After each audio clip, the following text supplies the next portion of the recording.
Jaz Coleman from Killing Joke, and you're listening to Metal Assault. Jazz, it's a pleasure to have you here.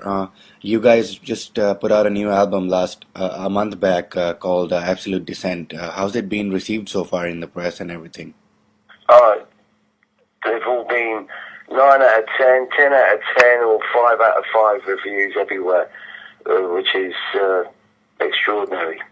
And we've just done a sellout tour of Europe, and it's just been an incredible experience. What can I say? I mean, the first thing is that made me reflect on this tour is that Killing Joke has become part of the establishment. On the first day of the tour, I was decorated as knighted for my work with orchestra and music in general.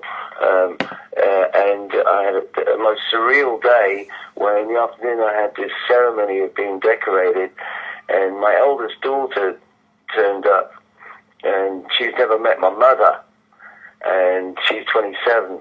So they turned up at this ceremony, and I had this ceremony which is always Killing Joke gatherers there, and the French Minister of Culture, and then I went off and played to 2,500 people in Paris, and it was the beginning of what turned out to be a just unbelievable tour. You know, we're celebrating almost 32 years of hard work, of never stopping, always putting out records, and getting knocked down and getting back up and punching them in the face every time. And our career has been unusual, and it's really not a career that you could compare to any other band. Well, it's lucky if bands reach their second album these days, but if you look at Killing Joke's career, you can see that our most vital music is in the middle to latter part of our career. And just to say, you've just received this new album. Well, we're doing a new album next year. So as we get older, we're increasing the output. And you never have to worry about Killing Joke. It runs itself. I mean, it's in the end, it's the love of this music that motivates everybody. And really, we're ever mindful of the fact that our gatherers, or you call them fans, but we call them gatherers, fans being a derogatory term, they are the people who have given meaning to Killing Joke. And it's incredible. If I think that we started out with principles of Renaissance, we wanted to inspire people to go and do it themselves from the outset, believing as we do that everybody is born gifted, and that life is the location of your gift, your God gift, and then the selfless execution is how to turn something that you call work into love. When you do what really fascinates you, interests you, and motivates you, as a career choice, if you want to call it that for want of a better term, it ceases to become work. Right? That means that you wake up on a Monday morning and you can't wait for 9 o'clock to happen. You're just so excited, huh? And so it transforms everything. And we really believe in this principle. And if you look at our bizarre history, look at the people who were inspired by Killing Joke to understand its mirror effect, where they see us and they're inspired to go and do whatever themselves. And that is the essential effects of Killing Joke. It's Renaissance-based. Right, it is. So how did it feel to record this album with the original lineup, after such a long time? Traumatic. Mm-hmm. Traumatic. It is for everybody. Every Killing Joke album, for some reason, is always traumatic. And nothing is ever perfect. How did it feel? Well, it was an amazing experience. It's, when you get 4 very strong individuals together, we clash with ideas, ideology, we clash gloriously. And when we pick up our instruments, it's just the original lineup is a magic chemistry, you know. Um, Everybody's so different, but when we get together and play, the music writes itself. Which this album, you know, we had 7 songs written before we went into the studio, and only 2 of those songs ended up on the record. So the other 10 songs on the record are all jams, and as you're listening to them on the record, they're being written at the same time. Right. So it was an intense 2 weeks. I mean, memorable. On the first day, you did a blog and said, "Oh, we're at the Britannia Row Studios," and of course, next day there was hundreds of people there, and it was a good atmosphere, bodies everywhere, typical Killing Joke scenario, and we locked ourselves in for those 2 weeks, and there were memorable occasions. One guy, his name's John Hinkleton. He did all the artwork for the 2000 AD comics, and he was instrumental, along with Brian Bollard, who did the Killing Joke, the DC comic Batman. This guy was instrumental in getting all the footage of me when I'm drunk out of my head to Heath Ledger before he did The Dark Knight. And so when I met this guy, John Hinkleton, this comic artist, he'd been a massive gatherer for years, but I hadn't really met him, and I didn't know of his condition, that he'd had multiple sclerosis for 10 years. And when he met the band, which was on his birthday last year, actually, he'd already booked, that was summertime, he'd already booked in September to go to Dignitas to end his life. And so we commissioned him to do all this work, which no one's seen yet, to keep him going, basically. And he came to some of the writing sessions, and he came to the recording, and he was there in his wheelchair, and he was saying that Killing Joke is stronger than any of the drugs they're giving him for his pain. He was in so much physical pain, his body was on fire. And he was just in the studio every day in his wheelchair, sketching and doing his last big work, basically, before he went to Dignitas, which he did 2 months later after that. And I spoke to him from Dignitas, and he was saying to me, "Oh yeah, I've had 10 joints this morning." He said, "And there's a woman sitting in this room, and she says I've got to be dead by 2 o'clock."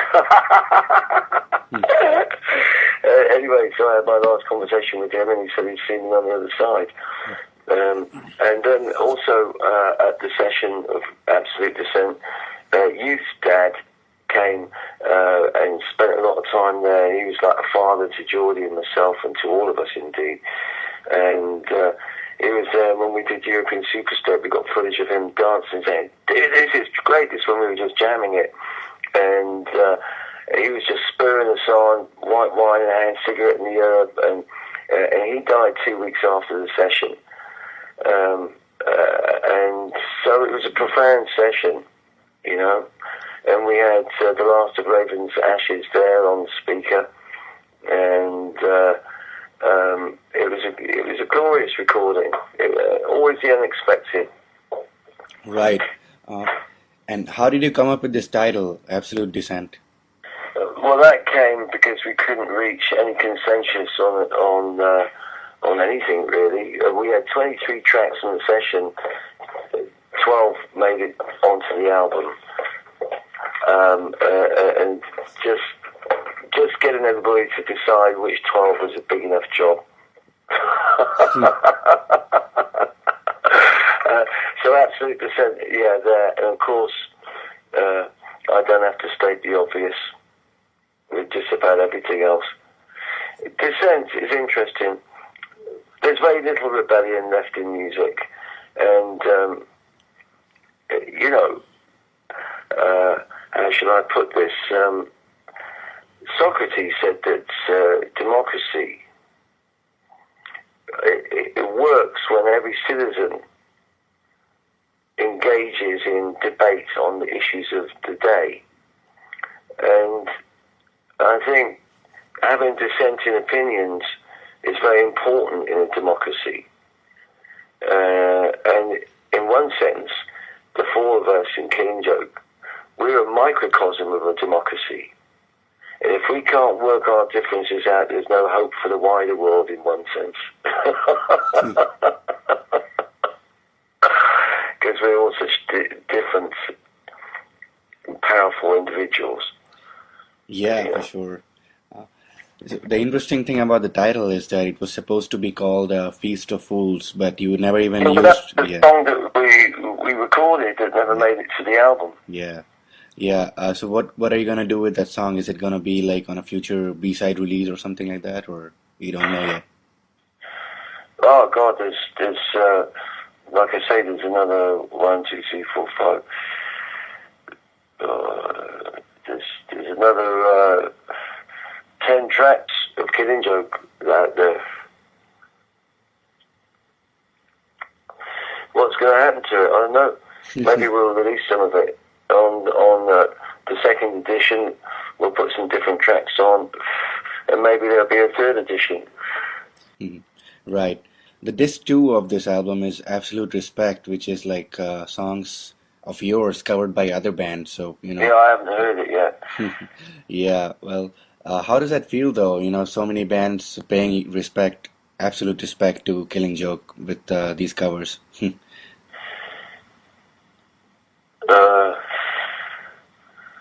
Well, it's very nice, I suppose. It's great. It's great. It's great. It's great feedback, isn't it? Yeah. It just goes to show that there is a renaissance happening.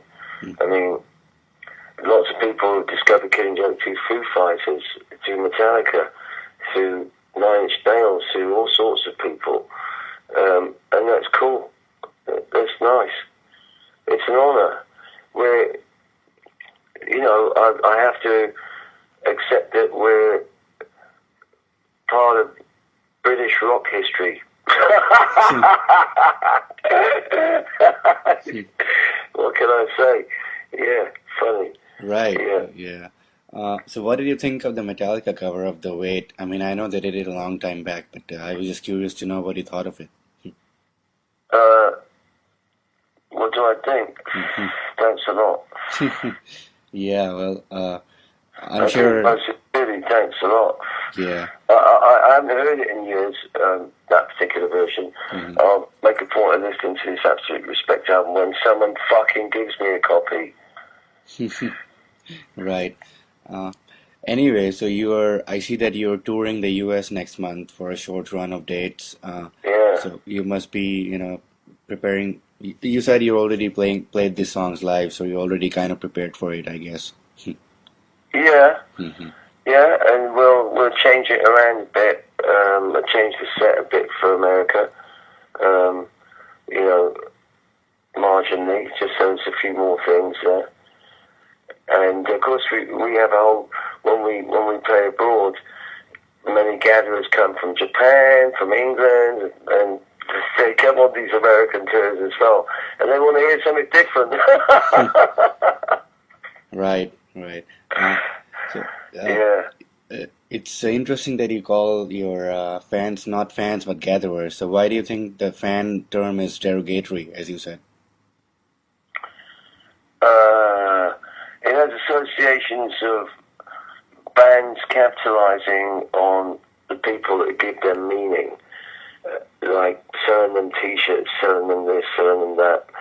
Whereas, really, if you look at our audience, regardless of demographics, if you look at the audience, because we've got people, my God, who weren't even born on our 8th album into Killing Joke.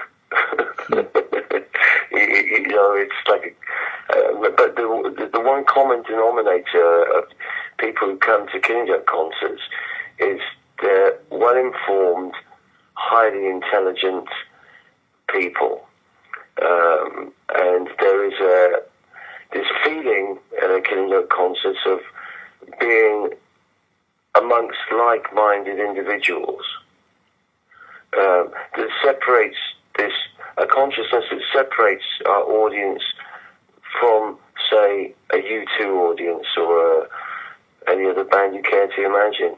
You know, that is so special. Someone said to me last week, the greatest thing about Killing Joke is its audience, the gathering, and they're right. I mean, the gathering started off, the history of what you call a fan club, started off when Jordy and myself were in Iceland, and we had so many people, travels, come and see us, and we came up with this idea of the contrary migration theory, which is basically that as the cities become more densely populated, it's best to move to underpopulated regions and set up earth communities, and we call this the pre-upheaval migration theory. This is back in '82, and then from about the middle of to late '80s, a group of gatherers, and we call them gatherers because they gather information like honeybees, and like honeybees they pollinate, and the idea is that we must repollinate the biosphere. That is the idea. And so a group of gatherers started going to sacred sites, knowing that we have interest in Killing Joke of the earth sciences and of geomagnetic fields. We've done a lot of hidden research in this area. They started going to stone circles and camping there and playing Killing Joke music and having debates. And the gathering was born of this. They formed themselves. It's a community. It's a network. And the music is one part of it. But it's a forum for alternative living also. It is also a network of earth communities worldwide now, after 32 years. So, to try and describe Killing Joke, what is it? Well, taking into consideration that most of us didn't even finish school in Killing Joke, we haven't got any exams, and yet we're all professors of music. There's two architects, one of which has built two buildings. There's four Kabbalists. There's one Druid. There's one practicing Christian priest. There's composers, conductors, producers, curators of art galleries, art restorers, technicians, all within four people. And this has come out of no college, no university. Killing Joke was our further education, was our university. And if there is any legacy of Killing Joke, it will be in the area of education, of self-education, the responsibility of each of us to educate ourselves. Right, right. You know, I find myself now, I work a lot in the area of education for the last government in the United Kingdom, with music education for orchestras, and in your country with Cleveland Contemporary Youth Orchestra. I go every couple of years and help there, but not just in the area of music now. My combined experience, indeed our collective experience of Killing Joke has driven me to create a syllabus based on accelerated learning and how we've gone about it. This is how we do it. How it's possible for somebody who's verging on a criminal existence, living in squats, ends up working for the Queen and becomes decorated. You know? With no exams. You know, how to live like a millionaire on fresh air. Right. Right. You know, and the necessity to have multiple talents and multiple skills. And you know, so I'm addressing all these kind of things now. You know, it's interesting because if you look at, well, the people that were listening to Killing Joke back in 79, 80, many of those people, many of them in high office. And indeed, I know of two different nations where the ministries of culture are doing really, really exciting things, even in this age of austerity. You know, I mean, here in Switzerland, there's what used to be a squat is now a recording studio. It's got 2 gigs and a coffee bar upstairs where people really do debate, and there's plays going on. And this is all because there's a punk in the Ministry of Culture. You know, and so if you have a look at France, you know, where they're making cuts everywhere. Mr. Mitterrand has increased the arts spending, managed to increase it by 3%. And it's very important. If you consider all the people that are going to be unemployed, or as these austerity measures kick in and they're only working maybe 2 days out of the week, the importance of things like cafes, which become the centre of a community, and the cafes doubling as art galleries. And outside that alternative cafe, there's a farmer's market where local produce is being sold, so there's no petrodollars being used. It starts with a vision, and the vision is we want less government, as the Tea Party people are saying over in America. But if we're going to have less government, each area must become self-reliant and have its own sustainable ecosystem, biodiverse ecosystem. So we have to move from a monoculture to a polyculture around that village, around that farmer's market, and around that alternative cafe that doubles as an art gallery that you can get very cheap food in. Healthy, nutritious food. It starts with a dream. Gandhi said that every village is a republic.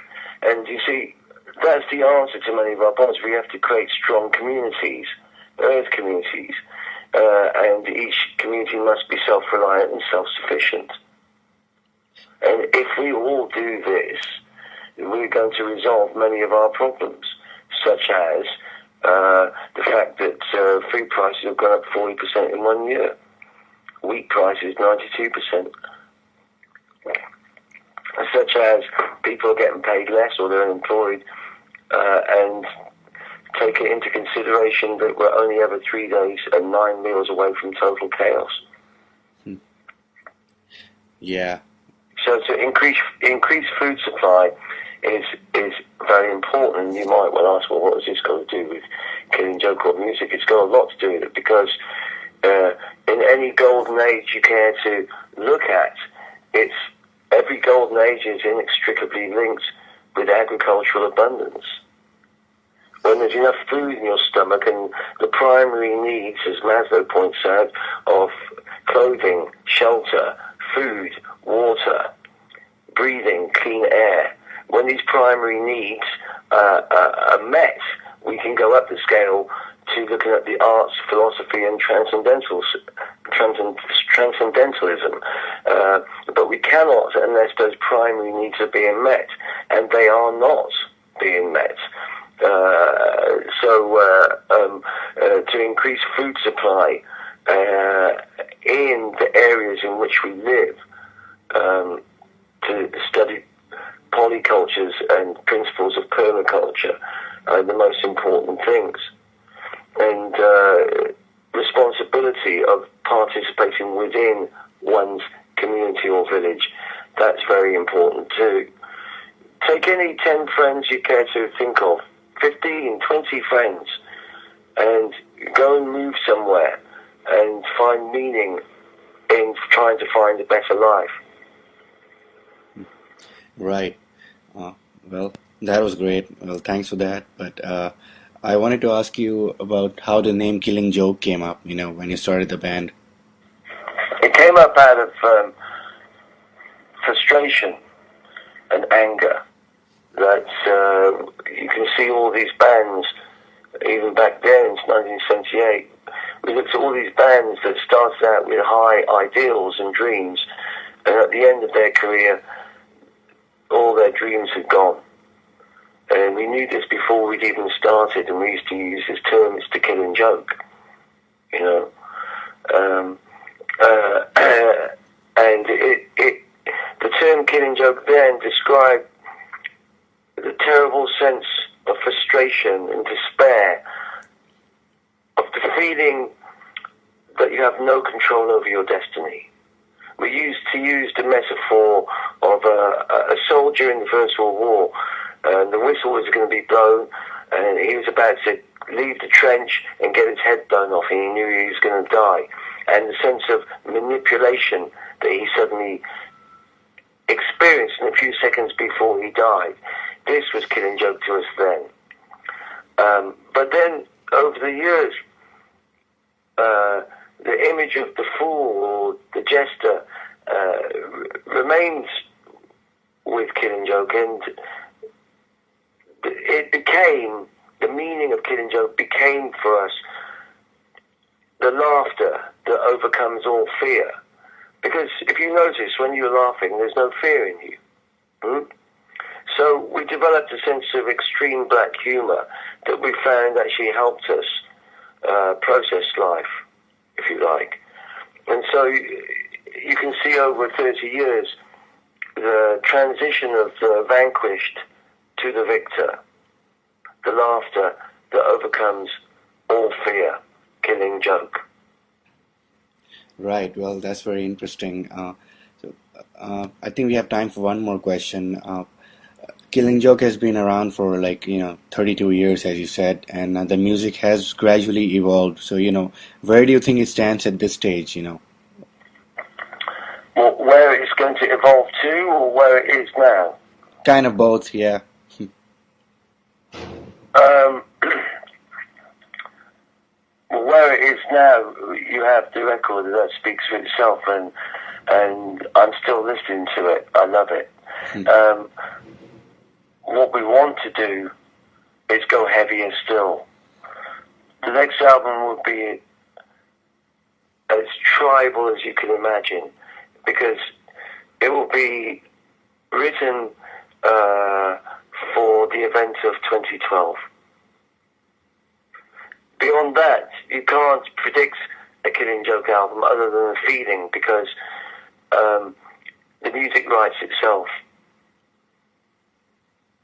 Right. So do you believe in that, the 2012 stuff, the Mayan calendar and all that? I do I believe in it. Yeah. That's very interesting. I think we'd be very foolish to disregard the wisdom of so many different tribes, traditions and cultures, not just the Mayan, that talk of this time. The universe is like a clock. If you can see our sun and our universe, it moves in a huge circular pattern around what we call the galactic center. Well, we're coming up to, we're 10 minutes to midnight. Peculiar things are happening on the planet. There's not a month that goes by where there's not volcanic disturbances. And it's a fact that the magnetic pole, which normally moves 2 inches every 10 years, is moving 100 kilometers a year and heading towards Siberia as we speak, and has less Canadian territory. And then the Earth's geomagnetic field is weakening. It's currently at 0.05 Gauss and decreasing. So it could be a prelude to pole shift. We can only hope that it goes in gentle stages and not one almighty big one. Because then Earth displacement and tidal waves beyond the imagination, it's unthinkable. Forget it. I don't believe in the end of our civilization. I believe that we will be woken up to a new reality. Indeed, our whole perception of reality will change with what's coming. Right. But I don't think mankind has reached its final stage of evolution. No. And therefore he has a place in the future. Yes. Yeah, well, let's hope so. Make it so. Make it so. Yeah. Plant trees and clean your local stream. Analyze the water. Look at ways how we can purify water. Look at ways how we can increase local food production. These are ways in which you can help. And apart from that, you know, smile at your neighbours, at your fellow human man. And remember, it's not all just American. We're all citizens of the world. And everyone's problem is everyone else's problem. Yeah, exactly. Well, Jaz, it was great talking to you. Thanks for doing the interview. Great to talk to you too, mate. How you enjoy yourself every day, so precious, my friend, huh? Yeah, I will. And yeah, I am doing so. And well, I'll see you next month at the... Yeah, I'll see you next month. Yeah. Come say hello to me in the sound check. Yeah, for sure. Thanks then. I recognise your voice when I hear you. All right, perfect. Okay, see you later. Bye. All right, take care. Bye.